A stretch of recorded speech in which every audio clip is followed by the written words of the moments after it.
Assalamualaikum warahmatullahi wabarakatuh.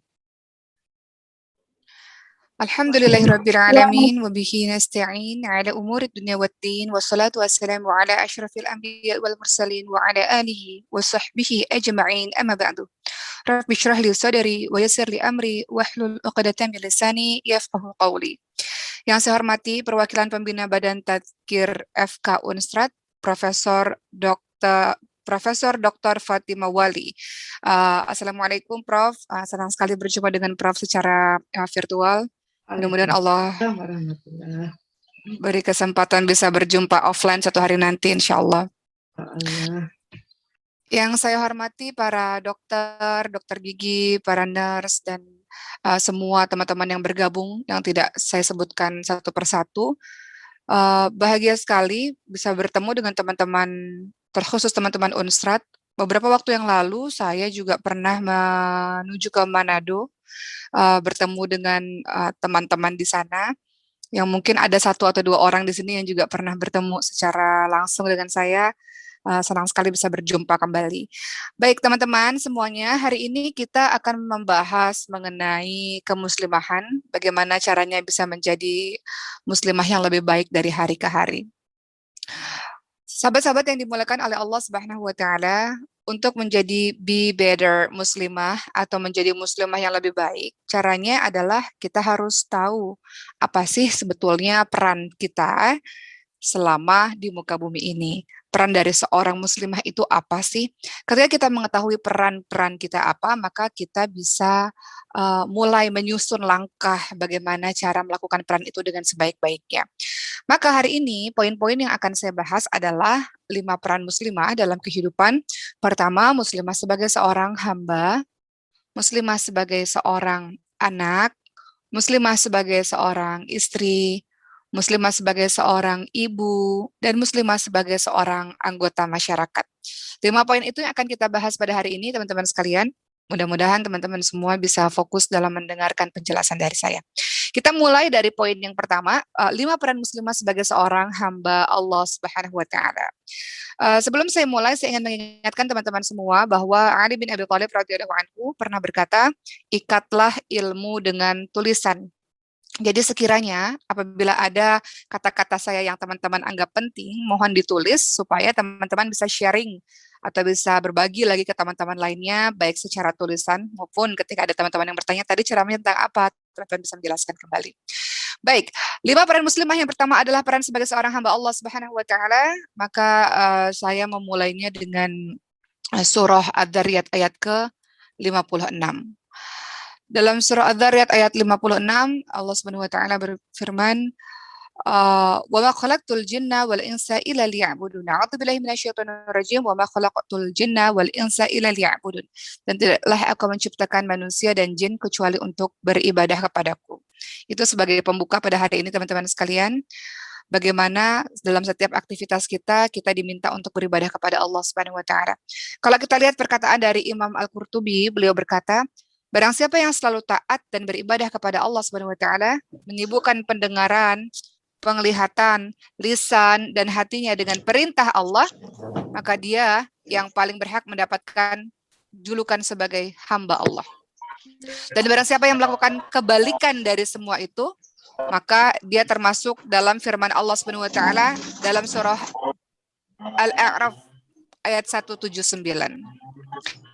Siapakah orang-orang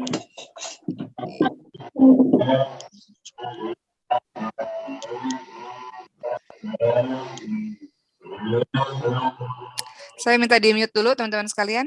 Oke. Siapakah yang termasuk golongan orang-orang yang disebutkan dalam surah Al-A'raf 179? Jadi teman-teman bisa melihat di diri teman-teman sendiri, teman-teman termasuk golongan orang yang seperti apa? Hamba Allah kah yang penglihatan, lisannya, pendengarannya, hatinya digunakan semata-mata untuk ibadah kepada Allah Subhanahu wa taala, atau orang-orang yang berkebalikan daripada itu semua? Teman-teman lihat dalam surah Al-A'raf ayat 179. A'udzu billahi minasyaitonir rajim. Walaqad dzara'na li jahannama katsiran minal jinni wal ins lahum qulubun la yafqahuna biha wa lahum a'yunun la yubsiruna biha wa lahum adhanun la yasma'una biha ulaika kal an'ami bal hum adall, ulaika humul ghafilun. Dalam surah Al-A'raf ayat 179, teman-teman semua, Allah Subhanahu wa taala mencela orang-orang yang, perhatikan baik-baik kalimatnya, dan sesungguhnya kami jadikan neraka jahanam kebanyakan isinya adalah jin dan manusia yang mereka punya hati, tapi tidak pernah digunakan untuk mendengarkan ayat-ayat Allah. Mereka punya mata, tapi tidak digunakan untuk melihat tanda-tanda kebesaran Allah.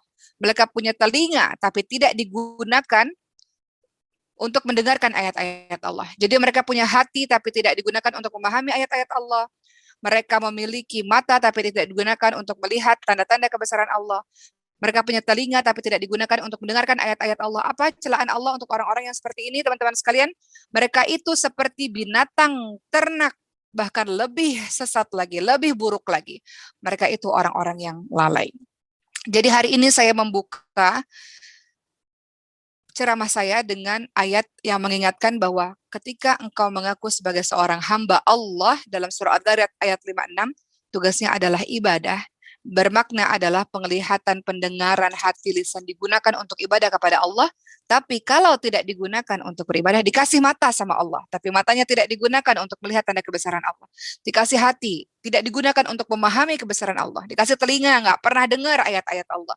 Maka Allah mencela orang-orang seperti ini dalam surah Al-A'raf ayat 179 sebagai binatang ternak. Bahkan lebih buruk daripada itu. Dan itu termasuk golongan orang-orang yang lalai.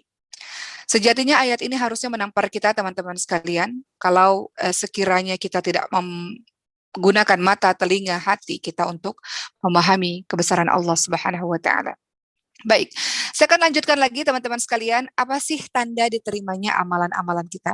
Kita beribadah kepada Allah, menjalankan tugas kita sebagai seorang hamba, ibadah kepada Allah. Ingat, ibadah kepada Allah ini tidak hanya sekedar sholat, puasa, mengaji, enggak. Ibadah itu adalah segala sesuatu yang dicintai oleh Allah. Engkau tersenyum kepada teman-temanmu adalah ibadah. Engkau tersenyum kepada pasien-pasienmu misalnya, atau merawat orang yang sakit, bagian daripada ibadah.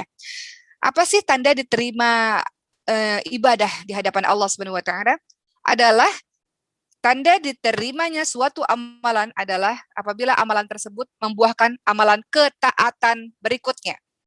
Jadi saat teman-teman melakukan kebaikan, teman-teman ketagihan untuk berbuat kebaikan lagi, untuk berbuat kebaikan lagi, untuk berbuat kebaikan lagi. Maka itu tanda ibadah teman-teman diterima oleh Allah Subhanahu wa taala. Teman-teman baca Quran tadi pagi, maka teman-teman merasa besok harus baca Quran lagi, besok harus baca Quran lagi. Apalagi di bulan suci Ramadan, Syahrul Quran, teman-teman perbanyak baca Quran. Teman-teman baca Quran lagi, baca Quran lagi. Maka itu tanda diterimanya ibadah oleh Allah Subhanahu wa taala. Yang paling penting adalah ketika melakukan amal-amal baik itu, teman-teman melakukannya secara kontinu. Teman-teman melakukan kebaikan secara konsisten. Hari ini baik, besok baik, besok baik, besok baik. Hari ini amal soleh, besok amal soleh, dan seterusnya. Sebaliknya, tanda tidak diterimanya ibadah teman-teman semua adalah apabila setelah teman-teman melakukan ibadah itu, maka membuahkan kejelekan. Teman-teman nggak mau lagi. Contoh misalnya, teman-teman melakukan sebuah kebaikan. Karena ada orang, dilihat orang, teman-teman giat dalam melakukan kebaikan. Besoknya nggak ada orang, teman-teman nggak melakukan kebaikan lagi. Maka sudah terhenti di situ. Berarti itu adalah tanda tertolaknya amal ibadah karena membuahkan kejelekan, bukan membuahkan amal kebaikan berikutnya. Siti Aisyah radhiyallahu anha, sahabat sekalian, beliau berkata bahwa Rasulullah SAW bersabda, amalan yang paling dicintai oleh Allah Subhanahu wa taala adalah amalan yang kontinu walaupun sedikit. Jadi silahkan ketika teman-teman sudah paham, saya seorang hamba Allah, tugas hamba Allah adalah mengabdi kepada Allah Subhanahu wa taala. Mengabdi maksudnya adalah tentu saja ibadah kepada Allah. Ternyata ibadah yang dicintai oleh Allah adalah sedikit-sedikit, yang penting continue. Jangan hari ini baca 1 juz, atau nanti Ramadan 1 kali khatam. Nggak pernah baca lagi setelah Ramadan, 1 tahun berikutnya baru baca Quran lagi. Nah, itu yang tidak disenangi. Allah senang yang sedikit, yang penting continue. Hari ini misalnya baca 1 halaman, besok baca 1 halaman, lusa baca 1 halaman. Seperti itu teman-teman sekalian. Berikutnya, masih dalam membahas bagaimana kita sebagai seorang hamba Allah Subhanahu wa taala, selain tugasnya ibadah, tugas kita adalah merendahkan diri di hadapan Allah Subhanahu wa taala. Ketika teman-teman sujud, kalau teman-teman merenungi, kepala kita ini adalah yang paling mulia dalam tubuh kita. Kita letakkan kepala kita yang mulai ini di tempat rendah, serendah-rendahnya, sama rendahnya dengan belakang bawah kita ya, rendah. Kemudian kita katakan subhana rabbiyal a'la. Segala puji bagi Allah yang maha tinggi. Artinya apa? Kita sedang merendahkan diri kita serendah-rendahnya di hadapan Allah Subhanahu wa taala, teman-teman sekalian.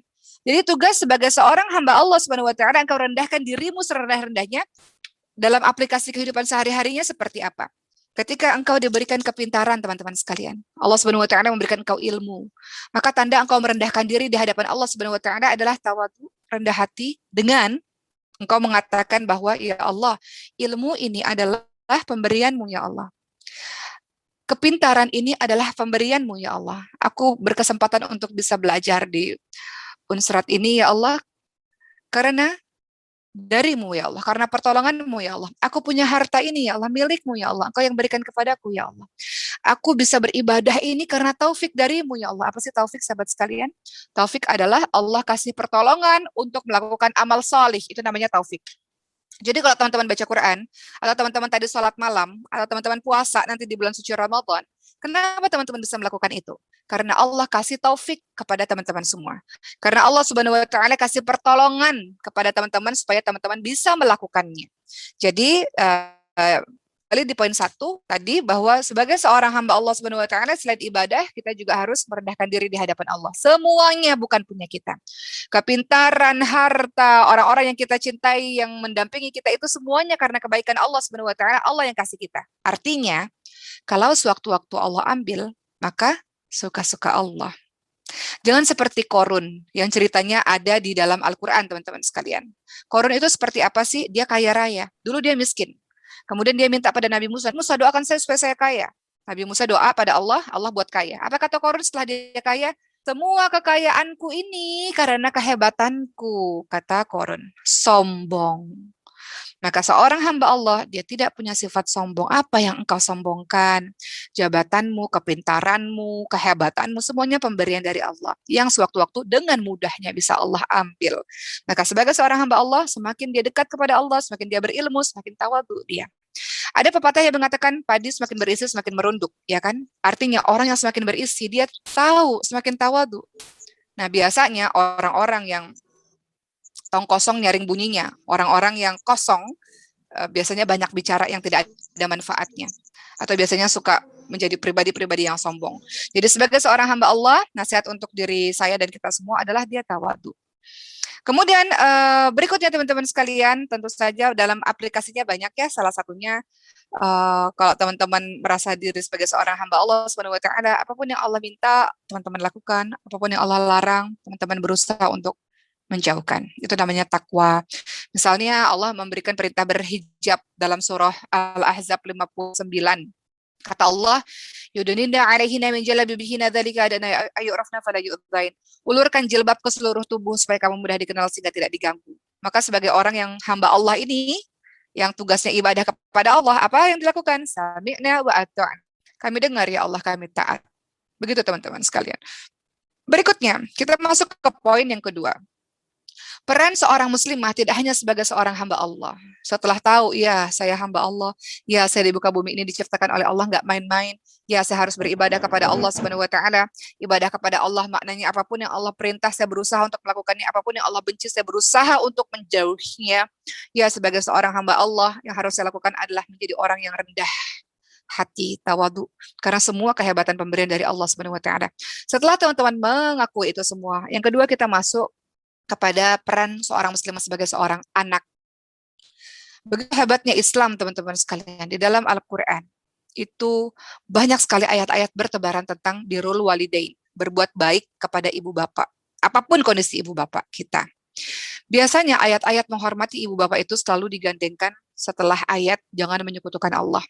Teman-teman lihat sebagai contoh dalam Roh Luqman ayat ke-13 dan ayat ke-14.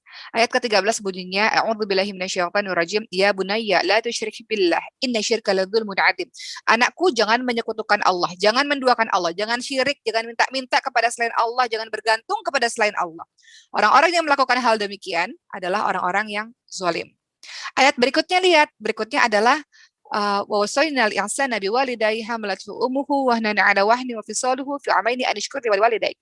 Ayat berikutnya adalah bukan perintah yang lain-lain. Setelah perintah untuk tauhid menyekutukan Allah, perintah tidak menyekutukan Allah, perintah berikutnya adalah berbuat baik pada ibu bapak. Berbuat baik pada ibu bapak, khususnya pada ibu yang telah mengandungmu dalam keadaan lemah bertambah-tambah. Kita diminta untuk bersyukur kepada orang tua kita, bersyukur kepada Allah Subhanahu wa taala. Begitu teman-teman sekalian. Atau teman-teman lihat juga dalam surah Luqman tadi ayat 13-14 dan dalam surah Al-Isra ayat ke-23. Itu juga berisi tentang birrul walidain, teman-teman sekalian. Dalam surah Al-Isra ayat ke-23 berisi tentang birrul walidain. Apa birrul walidain itu, sahabat sekalian? Di dalam surah Al-Isra ayat ke-23, Allah Subhanahu wa taala berfirman, A'udzubillahi minasyaitonir rajim. Wa qada rabbuka alla ta'budu illa iyyahu wa bil walidaini ihsana. Imma yablughanna 'indaka al-kibara ahaduhuma aw kilahuma fala taqul lahumā uff wa la tanharhumā wa qul lahumā qawlan karīmā. Allah ingatkan teman-teman sekalian, dan Tuhanmu memerintahkan supaya jangan menyembah selain Allah, dan hendaklah kamu berbuat baik pada ibu bapakmu dengan sebaik-baiknya. Jika ada salah seorang di antara keduanya atau kedua-duanya sampai berumur lanjut yang masih dalam pemeliharaanmu, jangan sekali-kali engkau mengatakan jangan sekali-kali engkau membentaknya, dan ucapkanlah perkataan-perkataan yang baik. Sebagian dari kita, na'udzubillah min zalik, sahabat sekalian, baik sama orang lain di luar sana, tapi tidak baik sikapnya kepada sang ibu, kasar kepada sang ibu atau kepada ayah, membentak-bentak ibu atau ayah. Bahkan ada juga kejadian anak yang sangat luar biasa durhakanya memukul ayah ibunya, itu ada. Dan anehnya ayah ibunya takut kepada anaknya, itu banyak. Dan kita nggak mau menjadi orang-orang yang seperti itu. Teman-teman, di sini sebagian besar adalah dokter atau dokter gigi, nurse atau calon dokter. Artinya teman-teman memiliki pendidikan yang tinggi. Orang memiliki pendidikan tinggi, artinya budi pekertinya juga harus tinggi, teman-teman sekalian. Orang-orang yang mengenyam pendidikan yang tinggi, artinya akhlaknya juga harus tinggi, teman-teman sekalian. Itu disebut sebagai orang berilmu. Orang berilmu itu apa sih dalam Al-Quran? Orang berilmu itu orang yang takut kepada Allah Subhanahu wa taala. Yang artinya kalau dia takut pada Allah, dia akan sangat berhati-hati dalam melakukan segala sesuatu, berpikir sebelum dia mengucapkan segala sesuatu. Itu ciri orang-orang berilmu, orang-orang berpendidikan. Termasuk juga adalah bagaimana sikapnya kepada orang tuanya. Teman-teman sekalian, Allah ingatkan untuk jangan membentak. Jangan membentak. Engkau bisa baik dengan orang lain, kenapa tidak bisa baik dengan orang tuamu sendiri? Jadi banyak sekali anak-anak yang tidak baik kepada orang tuanya, padahal Islam mengajarkan di dalam Al-Quran bertebaran ayat-ayat untuk bakti kepada kedua orang tua. Banyak pertanyaan seperti ini, aku sakit hati pada orang tuaku karena mereka membanding-bandingkanku sejak kecil, atau mereka menyakitiku secara verbal, atau bahkan mereka melakukan KDRT kepadaku misalnya. Aku benci kepada kedua orang tuaku. Maka teman-teman sekalian, apa yang harus kita lakukan? Minta sama Allah Subhanahu wa taala untuk memaafkan orang tua kita. Hati kita disembuhkan oleh Allah. Kemudian yang kedua, perbuatan-perbuatan dosa itu urusan orang tua kita dengan Allah Subhanahu wa taala. Urusan kita adalah tetap berbuat baik padanya. Apapun yang mereka lakukan, tetap mereka berjasa pada kita. Di mana kita tidak pernah ada di muka bumi ini tanpa kehadiran mereka, tanpa adanya mereka. Dan itu adalah hutang yang tidak pernah bisa engkau bayar, teman-teman sekalian. Baik, saya akan membahas sedikit mengenai manfaat bakti kepada kedua orang tua. Pertama adalah dia jalan menuju ke surga Allah Subhanahu wa taala. Kata Rasulullah dalam hadis riwayat Tirmidzi, Ibnu Majah dan Ahmad, orang tua adalah pintu surga paling tengah. Kalian bisa sia-siakan pintu itu atau kalian bisa menjaganya. Dan juga manfaat bakti kepada kedua orang tua adalah engkau akan dipanjangkan umurnya. Kata Rasulullah dalam hadis riwayat Ahmad, siapa yang suka dipanjangkan umurnya, ditambahkan rezekinya, maka berbaktilah kepada orang tuanya dan jalinlah hubungan silaturahim. Apa sih hubungan tali silaturahim, teman-teman sekalian? Tali silaturahim itu adalah engkau menyambung hubunganmu yang terputus dengan anggota keluargamu. Mungkin ada yang berantem kakak adiknya, ada yang bertengkar ibu dan anak, ada yang bertengkar dirinya dengan tantenya, dengan omnya. Maka Rasul ingatkan untuk menyambung tali kekerabatan. Sekali lagi, engkau bisa baik pada orang di luar sana. Kenapa nggak bisa baik pada kerabat sendiri, keluarga sendiri? Berikutnya, orang-orang yang manfaat bakti kepada orang tua, berikutnya adalah, kalau yang ketiga ya, kalau engkau nggak berbakti, maka akan disegerakan hukumanmu di dunia. Kata Rasulullah SAW dalam hadis riwayat Abu Dawud, Tirmidzi dan Ibnu Majah, tidak ada dosa yang lebih pantas disegerakan balasannya bagi pelakunya di dunia ini dan juga dosanya akan dibalas di akhirat nanti, yaitu perbuatan-perbuatan yang melampaui batas dan memutus silaturahim. Jadi dosa yang disegerakan balasannya di muka bumi ini dan juga di akhirat nanti adalah mereka yang memutuskan tali silaturahim dengan orang tuanya dan dengan kerabatnya, dan juga melakukan perbuatan yang melampaui batas atau zolim pada orang lain, jahat pada orang lain. Engkau jahat pada orang lain, dengan mudah Allah pun bisa membalas perbuatanmu di dunia. Kata Allah apa? In ahsantum li anfusikum wa in asatum falaha. Kebaikan yang engkau lakukan untuk dirimu sendiri. Kejahatan yang engkau lakukan kembali untuk dirimu sendiri. Makanya kalau orang-orang berbuat jahat, dia sedang aniaya pada dirinya sendiri. Dia sedang jahat pada dirinya sendiri. Kenapa? Engkau buat jahat pada orang lain akan kembali pada dirimu, teman-teman sekalian. Berikutnya saya ingin bahas bagaimana cara engkau bisa membahagiakan orang tua, teman-teman semua. Bagaimana cara kita bisa membahagiakan orang tua. Pertama, nurut apa kata orang tua. Nurut apa kata orang tua.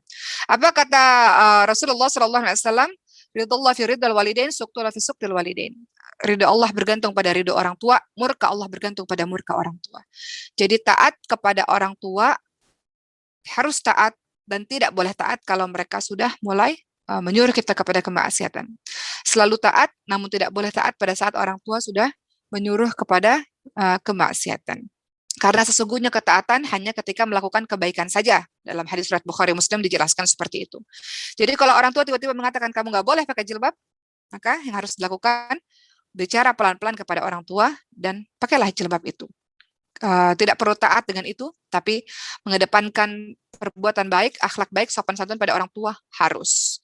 Banyak sahabat-sahabat Nabi yang memberikan contoh kepada kita, teman-teman sekalian, bagaimana mereka tetap taat kepada kedua orang tua mereka, walaupun orang tua mereka belum memasuki Islam di zaman itu. Ya, jadi tetap taat. Saya punya contoh satu kisah yang sudah saya upload di YouTube saya, teman-teman sekalian. Saya punya yayasan Quran namanya Maskul Hufaz, dan di situ gratis untuk yatim piatu mu'alaf du'afa. Semua orang boleh belajar Quran. Ada satu anak namanya Khonsa, beliau adalah seorang mu'alaf. Beliau baru mu'alaf 1 tahun. Dan kemudian beliau masuk Islam. Orang tuanya mengatakan jangan masuk Islam, tapi Khonsa tetap masuk Islam. Dan Khonsa tetap berbuat baik kepada kedua orang tuanya. Jadi di sini kita bisa lihat bahwa kalau engkau ingin membahagiakan orang tuamu, taat pada orang tuamu selama orang tuamu tidak menyuruh kepada kemaksiatan. Taat pada kebaikan saja. Tapi kalau orang tuamu menyuruh pada kemaksiatan, jangan dilakukan, tapi tetap santun kepada kedua orang tuamu. Begitu indahnya ajaran Islam yang mengajarkan akhlak sopan santun kepada orang lain. Kedua, bagaimana cara membahagiakan orang tua? Jangan menyakiti hati orang tua. Kata Abdullah bin Umar radhiyallahu anhu, apa beliau katakan? Membuat orang tua menangis termasuk bentuk durhaka kepada kedua orang tua. Membuat orang tua menangis termasuk bentuk durhaka kepada kedua orang tua. Sahabat-sahabat semua, coba ingat-ingat. Pernahkah engkau membuat orang tuamu menangis? Menangis karena prestasimu, alhamdulillah, menangis bahagia. Atau menangis karena keburukan yang engkau lakukan. Engkau telah melukai hatinya. Maka apa kata Ibnu Umar? Membuat orang tua menangis termasuk bentuk durhaka kepada kedua orang tua. Minta maaf kepada orang tuamu, teman-teman sekalian. Minta maaf kepadanya, apalagi sekarang memasuki bulan suci Ramadan, kita ingin beribadah bersih, suci hati ini, beribadah fokus, minta maaf kepada orang tua yang pernah mungkin engkau sakiti. Ketiga, gimana caranya supaya kita bisa membahagiakan kedua orang tua? Berakhlak mulia di hadapan keduanya. Berakhlak mulia di hadapan keduanya. Oke. Dalam hadis riwayat Muslim dijelaskan, ada seseorang yang mendatangi Nabi, ingin jihad. Ya Rasul, saya mau jihad. Semangatnya bagus. Ya Rasul, saya mau jihad ya Rasul. Kemudian Rasul bertanya, kamu punya orang tua nggak yang masih hidup di rumah? Kata dia, iya saya punya orang tua. Nggak ada yang rawat orang tuanya. Iya saya ada orang tua di rumah. Apa kata Rasulullah? Berjihadlah dengan cara berbakti kepada kedua orang tuamu. Jadi kadang kita ini teman-teman sekalian nyari surga di luar sana. Kita cari surga jauh di mana-mana. Kita lupa bahwa surga kita ternyata ada di rumah kita sendiri, teman-teman sekalian. Jadi kata Rasul, pulang, kamu punya orang tua, yang orang tua tersebut sangat memerlukan dirimu, kamu ingin berjihad kan? Maka jihad dengan cara bakti kepada kedua orang tuamu. Ya, jadi cara membahagiakan orang tua yang ketiga adalah berakhlak mulia di hadapan keduanya. Ya. Kemudian teman-teman sekalian, saya ingin mengisahkan tentang bagaimana doa orang tua itu mustajab. Maka berhati-hati dengan doa orang tua. Karena orang tua itu ketika mengucapkan doa, baik buruk maupun baik, itu dikabulkan oleh Allah Subhanahu wa taala. Jadi kalau orang tua kita marah dan mengucapkan kalimat buruk, bisa saja itu dikabulkan oleh Allah Subhanahu wa taala. Karena ini pernah terjadi di dalam hadis riwayat muttafaqun alaih, diceritakan ada seseorang namanya Juraij lagi beribadah sunnah. Tiba-tiba orang tuanya panggil, ibunya manggil. Juraij gak memperdulikan kalimat orang tuanya karena mau ibadah sunnah. Ingat, bukan wajib, sunnah. Lalu ibunya marah. Dalam keadaan marah, ibunya bilang, nanti engkau mati akan dipertontonkan wajahmu di hadapan para penzina. Karena kalau orang marah, bicaranya tidak terkontrol. Jadi ibunya berbicara seperti itu. Maka singkat cerita Juraij difitnah, padahal Juraij adalah ahli ibadah. Dia difitnah telah menghamili seseorang, dan kemudian Juraij dibawa di depan si penzina itu, dan Juraij tersenyum. Raja berkata, kenapa engkau tersenyum, wahai Juraij? Aku teringat perkataan ibuku bahwa aku kelak akan dipertontonkan diriku ini di hadapan para penzina. Jadi itu kisah bagaimana orang tua itu luar biasa mustajabnya kata-katanya, teman-teman sekalian. Maka berbaktilah kepada kedua orang tuamu, ada apa-apa minta doa, itu penting sekali. Mah doain ya kuliahku lancar. Ma doain ya kerjaan saya lancar. Ma doain ya bisa menangani pasien dengan baik. Ma doain ya semoga semuanya selamat, cita-cita tercapai. Minta doa terus. Karena doanya orang tua adalah mustajab. Baik, begitulah teman-teman sekalian ya. Berikutnya saya ingin membahas poin yang ketiga. Karena kita akan masuk banyak pada sesi tanya jawab nanti. Peran kita sebagai seorang istri atau calon istri. Bagi teman-teman yang belum menikah, calon istri. Bagi teman-teman yang sudah menikah, menjalani perannya sebagai seorang istri. Masya Allah, Islam bagaimana mengatur seorang muslimah di setiap peran-perannya. Setidaknya ini menjadi bekal sedikit untuk teman-teman yang belum menikah, ya, bekal pranikah. Bagaimana Islam mengatur seorang muslimah berperan sebagai seorang istri. Lihat teman-teman sekalian, tentu saja contoh terbaik adalah Rasulullah SAW dalam berinteraksi dengan istrinya. Rasulullah SAW, apa yang dilakukan dengan istrinya? Beliau minum air satu gelas bersama-sama, beliau lomba lari bersama-sama, tidur di pangkuan istrinya, beliau memiliki panggilan-panggilan yang baik, ya Humairo, ya wanita yang pipinya kemerah-merahan. Beliau menemani istrinya untuk hiburan dan sebagainya. Jadi dalam Islam juga diatur bagaimana interaksi antara suami dan istri, yang mungkin nanti bisa dibahas dalam kesempatan yang berbeda. Tapi yang jelas sebagai bekal bagi teman-teman semua untuk menjadi be better muslimah, menjadi muslimah yang lebih baik. Hendaknya pengetahuan ini juga penting untuk diketahui karena semua dari teman-teman harus mempersiapkan diri. Bagaimana cara menjadi istri dan ibu yang baik, tidak hanya sekedar bagaimana menjadi nurse atau dokter yang baik. Dalam surah An-Nisa ayat 34, teman-teman sekalian, Allah Subhanahu wa taala ingatkan, a'udzubillahi minasyaitonir rajim. Ar-rijalu qawwamuna 'ala nisa'i bima faddalallahu ba'dahum 'ala ba'dhin wa bima anfaqu min amwalihim. Fas-salihatu qanitatun hafizatun lil ghaibi bima hafizallah. An-Nisa 34 menceritakan kepada kita tentang tugas laki-laki dan tugas suami dan istri. Tugas laki-laki adalah sebagai kowam, pelindung, pemimpin, dan dia punya tugas untuk menafkahi wanitanya. Tugas wanita adalah taat kepada Allah Subhanahu wa taala dan taat kepada suaminya dan menjaga diri ketika suaminya tidak ada, menjaga kesucian diri, menjaga kehormatan diri, menjadi istri yang amanah, menjadi istri yang bisa dipercaya. Itu ajaran Islam terhadap diri kita, teman-teman sekalian. Bagaimana ketika nanti ketika teman-teman menikah atau teman-teman sudah menikah, suami tenang saja dalam meninggalkan kita, atau kita bekerja, suami tenang saja karena kita adalah istri-istri yang bisa dipercaya.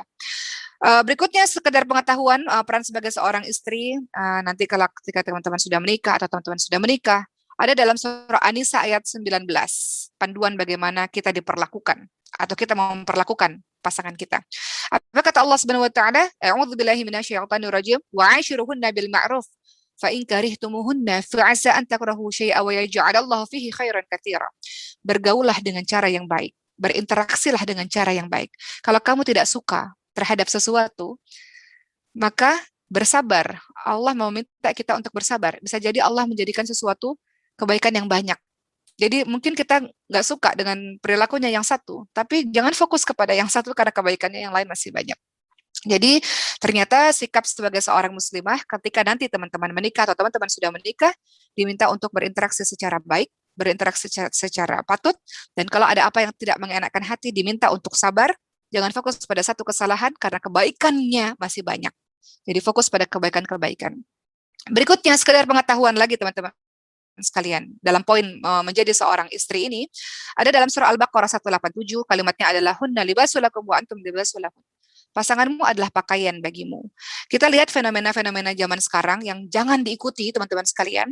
Banyak sekali orang-orang yang curhat, orang-orang yang buka aib lewat sosial media. Saya hanya ingin mengingatkan kepada teman-teman sekalian, you are what you post. Kamu adalah apa yang kamu posting.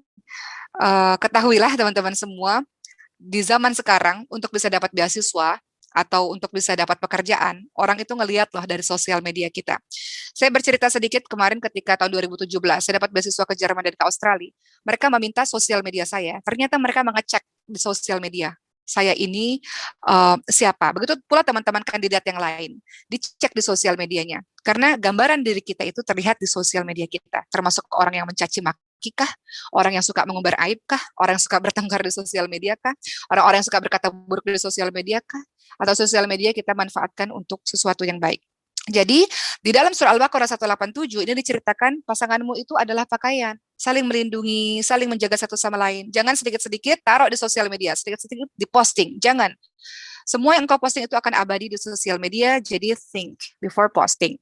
Berpikir dulu sebelum kau posting. Kemudian teman-teman sekalian, berikutnya saya akan membahas yang poin yang keempat. Bagaimana cara menjadi seorang ibu? Karena kelak bagaimanapun juga engkau akan menjadi seorang ibu yang punya tugas besar yang diajarkan dalam agama ini. Be better muslimah, be better muslimah. Menjadi muslimah yang baik, gak hanya sekadar menjadi hamba Allah yang baik, gak hanya sekadar menjadi anak yang baik, tapi juga istri yang baik dan juga ibu yang baik. Bagaimana cara mempersiapkan menjadi ibu yang baik? Semalam baru saja tidak sengaja saya lihat video di Kenya. Seorang ibu, banyak kasus-kasus ibu yang menjual bayinya. Kenapa? Karena faktor kemiskinan. Jadi mereka berhubungan dengan kekasihnya, kemudian kekasihnya meninggalkan, dan kemudian bayinya dijual. Sudahlah buat dosa zina, dan kemudian tidak bertanggung jawab dengan bayi tersebut. Jadi ini bisa terjadi ketika dia tidak punya konsep tentang tugas dari seorang ibu. Maka indahnya Islam mengajarkan kepada kita bagaimana caranya menjadi seorang ibu, teman-teman sekalian. Maka dalam mempersiapkan diri menjadi seorang ibu, yang mungkin beberapa tahun lagi teman-teman akan menjadi seorang ibu atau sekarang sudah jadi seorang ibu, yang harus dilakukan adalah jadi ibu yang baik. Bagaimana jadi ibu yang baik? Perbaiki diri dari sekarang dan jadi teladan untuk anak-anak kita. Allah Subhanahu wa taala ingatkan dalam surah At-Tahrim ayat ke-6. Allah ingatkan, "Qu anfusakum wa ahlikum nara wa quduha wal hijarah." A'udzubillahi minasyaitonir rajim. Ya ayyuhalladzina amanu, wahai orang-orang yang beriman, ku anfusakum wa ahlikum nara wa quduha wal hijarah. Jaga dirimu dan keluargamu dari api neraka yang bahan bakarnya manusia dan batu. Allah minta kita, diri kita sendiri terlebih dahulu, baru keluargamu. Artinya, engkau ingin anak-anakmu baik, baikkan dirimu dulu. Engkau ingin anak-anakmu cinta Quran, dari sekarang cinta Quran. Engkau ingin anak-anakmu sholat 5 waktu tepat waktu, dari sekarang ibunya, ayahnya harus sholat tepat waktu 5 waktu. Tepat waktu dan 5 waktu. Ya, begitulah teman-teman sekalian. Juga kita ingin anak-anak kita memakai jilbab dengan baik, maka ibunya juga harus memakai jilbab dengan baik. Ya, ada perkataan seperti ini, sahabat sekalian. Jika seorang ibu tidak menutup aurat, tidak menjaga kehormatan dirinya, sering keluar rumah tanpa alasan yang dibenarkan agama, suka berdandan berlebih-lebihan, menampakkan kecantikannya di depan laki-laki lain dan menarik perhatian laki-laki lain, genit ya, ganjen gitu ya, genit, senang bergaul dengan kaum laki-laki yang bukan mahramnya, maka secara tidak langsung merupakan pendidikan yang berupa praktek nyata bagi anaknya. Jadi anak-anak itu akan melihat, meniru apapun yang mereka lihat dan mereka dengar. Jadi dari sekarang persiapkan jadi ibu yang baik. Jadi ibu yang baik caranya gimana? Caranya punya ilmu. Ilmu yang mengarahkan kita untuk bisa bertutur kata baik, ilmu yang mengarahkan kita untuk bisa berperilaku baik dengan ilmu. Saya kasih contoh teman-teman, satu contoh mengenai ibu yang hebat luar biasa. Ibunya Imam Syafi'i rahimahullah. Jadi banyak ulama-ulama kita, sahabat sekalian, yang single mother. Jadi suaminya sudah meninggal duluan. Sehingga ibu ini yang membesarkan anaknya. Seorang diri. Dan anaknya hebat. Kenapa? Karena ada ibu yang hebat. Contoh Imam Syafi'i rahimahullah, sudah yatim, nggak punya ayah dari beliau kecil. Kemudian ibu yang hebat ini, mulai memikirkan bagaimana pendidikan anak saya ini. Anak saya harus jadi orang besar, maka ibunya membuat kurikulum pendidikan. Ibunya yang mengarahkan, nak kita pergi nak dari Gaza pindah ke Mekah supaya kita ketemu guru-guru hebat. Di Mekah belajar Quran, nak. Nanti belajar bahasa Arab, nak. Setelah belajar bahasa Arab, belajar ini, belajar itu. Jadi ibunya yang hebat. Dan ini nggak mungkin bisa dilakukan oleh ibu yang tidak pandai. Ini nggak bisa dilakukan oleh ibu yang tidak saleh, yang tidak salihah. Ibu yang pandai, dia tahu menyusun masa depan anaknya seperti apa. Maka itu yang harus dimiliki oleh kita untuk generasi yang lebih baik. Dimulai dari kita sendiri yang berilmu, supaya kita punya pengetahuan mengarahkan anak kita nanti, teman-teman sekalian. Maka Imam Syafi'i akhirnya menjadi seorang ulama yang terkenal. Apa kata Imam Syafi'i? Aku adalah anak yatim, ibuku lah yang mengasuhku, tapi nggak punya biaya untuk pendidikanku. Ibuku yang mengarahkan aku untuk bertemu dengan guru ini, sehingga jadilah beliau seorang ulama yang besar. Terakhir, hari ini saya juga mau membahas mengenai peran kita sebagai seorang anggota masyarakat. Menjadi seorang muslimah baik bukan pinter untuk dirinya sendiri.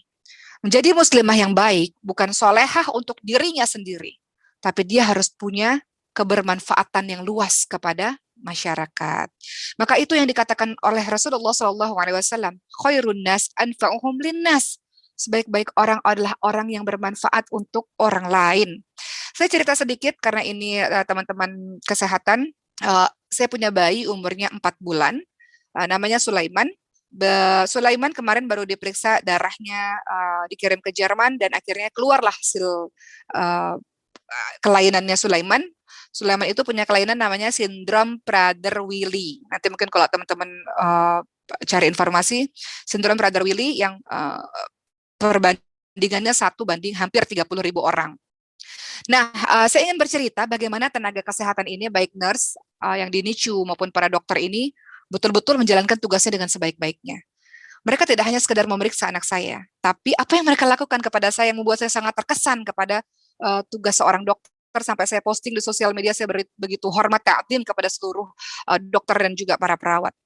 Ketika di NICU, para dokter dan juga nurse-nya mengatakan kepada saya, terkhusus dokter mengatakan pada saya, ibu orang yang terpilih karena Allah percayakan ibu untuk mengasuh anak ini, yang insya Allah pasti banyak kebaikan di dalamnya, yang mungkin akan menjadi hikmah, mungkin ibu bisa menguatkan ibu-ibu lain di luar sana. Tugas kami ibu dengan taufik dari Allah adalah Allah kasih ilmu kepada kami dengan pertolongan Allah berusaha untuk memberikan pengobatan terbaik untuk anak ini. Tugas ibu apa? Tugas ibu adalah berdoa. Di sepertiga malam, ini beliau lagi nasihatin saya nih teman-teman sekalian. Berdoa di sepertiga malam karena banyak keajaiban di NICU ini ibu, kata sang dokter. Beliau mengatakan anak yang kita anggap nggak mampu bertahan, ternyata bertahan dan sehat sampai besar. Sebaliknya, anak yang kita sangka sangat sehat ternyata dipanggil oleh Allah Subhanahu wa taala. Terlalu banyak keajaiban di NICU ini. Jadi ibu tolong doakan kami supaya kami bisa melaksanakan tugas dengan baik, dan ibu berdoa kepada Allah agar mudah-mudahan Allah kasih yang terbaik untuk Sulaiman. Jadi ketika saya sedih mendengarkan siraman rohani seperti itu, maka saya merasa teringat kembali. Kadang kalau kita sedih walaupun kita tahu, terkadang lupa. Tapi lihatlah bagaimana sang dokter ini tidak hanya menjalankan tugasnya untuk memeriksa anak saya, tapi bagaimana beliau memotivasi saya, bagaimana beliau mengingatkan saya kepada Allah Subhanahu wa taala. Maka saya kagum dengan dokter-dokter seperti ini ya. Jadi saya tidak terlalu terpuruk ketika itu karena mendapatkan seorang dokter yang sangat luar biasa, dan beliau mengatakan insya Allah kami akan terus berusaha untuk mendampingi Sulaiman dan ibu dan juga yang lainnya gitu. Jadi banyak juga beberapa saya temukan dokter yang hanya sekedar memeriksa saja gitu, tapi ada juga dokter-dokter yang mampu menyentuh hati-hati para pasiennya seperti itu, dan dokter-dokter yang mengajak pasiennya untuk beristighfar juga banyak. Jadi lihatlah teman-teman sekalian, menjadi seorang hamba Allah melakukan ibadah. Tadi saya katakan ibadah nggak cuma sholat aja, tapi juga melakukan semua kebaikan-kebaikan. Termasuk ibadah yang dilakukan oleh teman-teman tenaga kesehatan adalah mengingatkan pasiennya kepada Allah Subhanahu wa taala. Mengingatkan pasiennya akan kebesaran Allah Subhanahu wa taala. Itu yang saya dapatkan. Baik. Ada beberapa yang ingin saya bahas. Dalam peran kita sebagai anggota masyarakat, tugas kita semua adalah mengajak pada kebaikan. Itu tugas kita semua. Dalam surah Ali Imran ayat 110, Allah ingatkan, a'udzubillahi minasyaitonir rajim, kuntum khairu ummah ukhrijat lin-nas ta'muruna bil ma'ruf wa tanhauna 'anil munkar. Kamu adalah umat terbaik yang dilahirkan untuk manusia. yang tugasnya menyuruh orang lain melakukan kebaikan, mencegah orang lain pada keburukan. Kita lihat tadi yang dokter tadi yang saya katakan waktu saya di NICU, beliau sedang menjalankan tugasnya sebagai seorang hamba Allah, mengajak saya untuk kebaikan. Bu, daripada nangis terus, sholat Bu. Di sepertiga malam terakhir, doakan kami para dokter supaya bisa menemukan penyakitnya dan bisa mengobatinya dengan baik. Dan Ibu berdoa terus demi kesembuhan Sulaiman. Beliau sedang melakukan dakwah, mengajak saya, mengajak orang lain pada kebaikan. Jadi dakwah itu nggak harus ceramah di podium, teman-teman sekalian. Dakwah itu nggak mesti harus ceramah di panggung, nggak. Semua profesi kita itu ada kewajiban dakwah, mengajak orang lain pada kebaikan, mengingatkan orang lain kepada Allah Subhanahu wa taala. Ya. Dalam surah Luqman ayat 17 juga menjadi dalil bagaimana kita ditugaskan untuk mengajak orang lain pada kebaikan. Apa kata surah Luqman ayat 17? A'udzubillahi minasyaitonirrajim wa'muruna bil ma'ruf. Ya, di sini ada kalimatnya adalah wa'mur bil ma'ruf wanha 'anil munkar wasbir 'alaiha ma'as sabir. Dan suruhlah manusia mengerjakan perbuatan baik dan cegahlah manusia mengerjakan perbuatan mungkar dan bersabarlah terhadap apa yang menimpamu. Jadi ini di antara dalil-dalil bagaimana kita sebagai anggota masyarakat punya peran untuk berkontribusi, bermanfaat dengan cara mengajak orang lain pada kebaikan. Ya, termasuk surah Al-Asr yang sering teman-teman baca. A'udzubillahi minasyaitonirrajim wal 'asr innal insana lafi khusr illa alladzina amanu wa 'amilus solihati wa tawassaw bil haqqi wa tawassaw bis sabr. Demi masa manusia berada dalam kerugian kecuali mereka yang beriman dan beramal saleh, saling menasihati dalam kebenaran, saling menasihati dalam kesabaran. Sabar. Jalan menuju kepada Allah itu memang tidak mudah. Sabar wahai saudaraku. Ya, seperti itu. Tugas berikutnya sebagai seorang anggota masyarakat selain mengajak pada kebaikan, yang kedua adalah melindungi saudaranya. Apa kata Rasulullah? Muslim adalah saudara bagi muslim yang lain, tidak boleh menzaliminya, tidak boleh membiarkannya dalam kesusahan, dan tidak boleh saling merendahkan. Takwa itu ada di sini, kata Rasul. Cukuplah keburukan bagi seseorang jika dia merendahkan saudaranya yang muslim. Setiap orang muslim terhadap muslim lainnya adalah haram darahnya, haram hartanya, haram kehormatannya. Jangan kau sakiti dia. Gak boleh kita merendahkan orang lain. Misalnya, di kasus-kasus tertentu, oh dia orang kaya, kita perlakukan dia dengan baik. Oh dia orang miskin, kita tidak perlakukan dengan baik. Itu termasuk ciri orang yang merendahkan orang lain. Semua orang adalah sama, gak boleh membeda-bedakan orang lain, teman-teman sekalian. Pasien yang ada duitnya, pasien yang gak ada duitnya, semuanya sama, memerlukan pertolongan. Atau mungkin teman-teman yang kerja di sebuah toko misalnya ya, kalau ada orang yang berharta, orang yang kaya, perlakukan dia dengan baik. Ada orang yang mungkin penampilannya kelihatan yang gak oke, perlakukan dia dengan baik. Ini contoh saja teman-teman sekalian, saya punya seorang teman penjual karpet, beliau sukses luar biasa. Saya tanya, apa sih rahasianya bisa jadi pengusaha sukses? Satu, dikatakan, saya nggak pernah beda-bedain orang. Setiap siapa yang datang, itu saya layani dengan sebaik-baiknya. Jadi itu hendaknya kita lakukan apapun profesi kita, semua orang sama di hadapan Allah Subhanahu wa taala, nggak boleh kita rendahin, dan kita memperlakukan setiap orang dengan hormat, kita respect dengan dia, apapun background dia. Kemudian teman-teman sekalian, dalam poin bagaimana kita sebagai anggota masyarakat, berikutnya yang harus kita lakukan selain tadi yang pertama tadi adalah kita yang pertama itu kita mengajak pada kebaikan, kemudian kita melindungi saudara kita, dan kemudian yang harus kita lakukan adalah sedekah. Sedekah itu bisa dengan harta, bisa dengan ilmu, bisa dengan tenaga. Jadi saya sering menemukan para dokter-dokter juga atau teman-teman lainnya juga yang jadi volunteer ya. Di sini ya mereka mengerjakan tugasnya sebagai profesional, tapi di satu sisi kadang ada juga yang buka praktek untuk orang-orang miskin yang tidak berbayar, itu banyak juga. Saya punya yayasan Quran teman-teman sekalian, dan ada satu dokter yang punya klinik, beliau mengatakan khusus untuk anak-anak Quran semuanya gratis. Nah gitu. Jadi kehidupan kita balance. Jadi kadang kita memang mengerjakan profesi kita secara profesional betul, kita mendapatkan gaji betul, itu adalah hak kita betul. Tapi orang bisa sedekah dengan banyak hal. Ada sedekah dengan ilmu, ada sedekah dengan harta, ada sedekah dengan tenaga. Misalnya para dokter yang tadi saya sebutkan, dokter yang di dekat yayasan saya mengatakan ini untuk anak-anak Quran, karena kebetulan anak-anak Quran ini yatim piatu mu'allaf du'afa. Kalau mau periksa gratis udah nggak usah bayar. Itu kan bagian dari sedekah ya, menyedekahkan ilmunya kepada orang-orang yang membutuhkan.